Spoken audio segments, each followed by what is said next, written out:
بسم اللہ الرحمن الرحیم۔ السلام علیکم ناظرین، پروگرام اسٹوڈیو ون کے ساتھ میں ہوں آپ کا میزبان احسن زید۔ ناظرین، اردو کا ایک محاورہ ہے کہ پیسہ پھینک تماشا دیکھ۔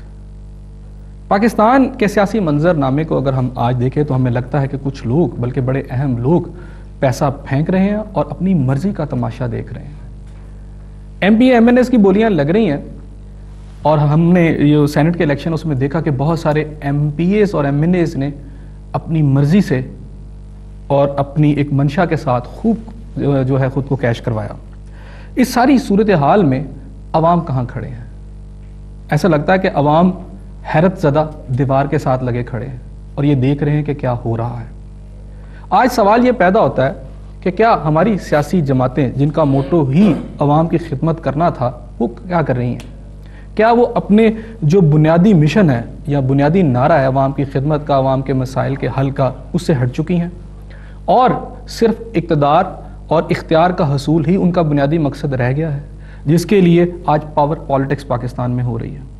اور اگر تھوڑی دیر کے لیے ہم یہ چلنے دیں، اس سارے سلسلے کو پھر ہونے بھی دیں، اور اگر ہم یہ سمجھیں کہ سب اس بات پر کمپرومائز کر چکے ہیں، تمام سیاسی جماعتیں جو اقتدار میں ہیں، کہ ہمیں صرف پاور پالیٹکس ہی کرنی چاہیے، تو پھر عوام کا کیا بنے گا؟ کیا آنے والے جو انتخابات ہیں اور اس کے بعد جو بھی سیٹ اپ پاکستان میں بنے گا، کیا وہ صرف پاور پالیٹکس کا ہی سیٹ اپ ہوگا یا عوام کو بھی کچھ حاصل ہوگا؟ اور اگر ہم ملک کو اس طرح ہی چلنے دیتے ہیں تو پاکستان کا پھر آنے والے دنوں میں کیا بنے گا؟ ایسے میں ایک اہم سوال یہاں یہ بھی اٹھتا ہے کہ ایک ایسی قوت جو اس سارے سسٹم کو بدل کے رکھ سکتی ہے، وہ کون سی ہے؟ کیا فوج پھر سے آئے گی، یا پھر سیاستدانوں کے اندر کچھ ایسے سیاستدان موجود ہیں، ایسی قوتیں موجود ہیں جو آگے بڑھ کر اس سارے سسٹم کو بچائیں گی اور وہ سیاست کریں گی جسے ہم عوامی سیاست کہیں گے، عوامی مسائل کے حل کی سیاست کہیں گے، یا عوام کی سیاست کہیں گے؟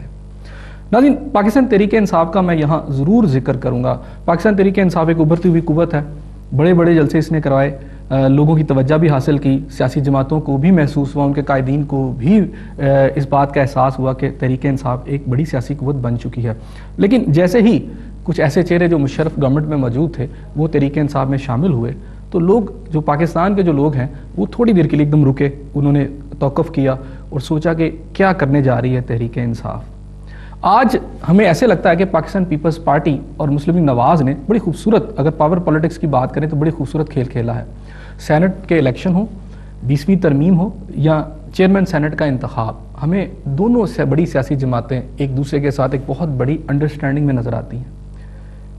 اس کا کیا مطلب لیا جائے؟ کیا عمران خان صاحب یعنی اگلے انتخابات کا جو میچ ہے اس میں، اس گراؤنڈ میں اترنے سے پہلے ہی کیا کہیں میچ تو نہیں ہار گئے؟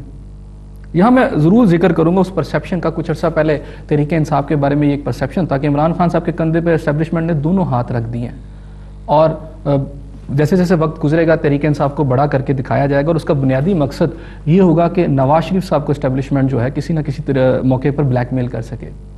آج کہیں ایسا تو نہیں ہے کہ عمران خان صاحب کا پہلے ایک ہوا کریٹ کیا گیا اور اب آہستہ سے عمران خان صاحب کو سائڈ پہ کیا جا رہا ہے؟ شاید عمران خان صاحب کے پاس اگلے انتخابات میں جانے سے پہلے ہی کچھ نہ بچے۔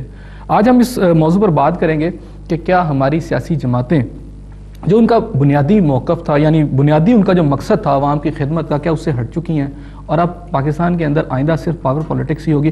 اس موضوع پر بات کرتے ہیں۔ میرے ساتھ اس موضوع پر بات کرنے کے لیے شریک گفتگو ہیں، تحریک انصاف کے مرکزی نائب صدر ہیں، وہ تحریک انصاف کا ہمیں پوائنٹ آف ویو دیں گے، اعجاز احمد چودھری صاحب۔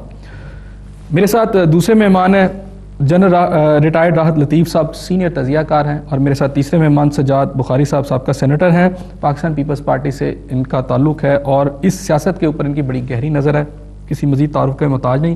لیکن بریک لے لیتے ہیں، اس سے پہلے کہ میں مزید بات کروں، ہمارے ساتھ رہیے گا، ملتے ہیں بریک کے بعد۔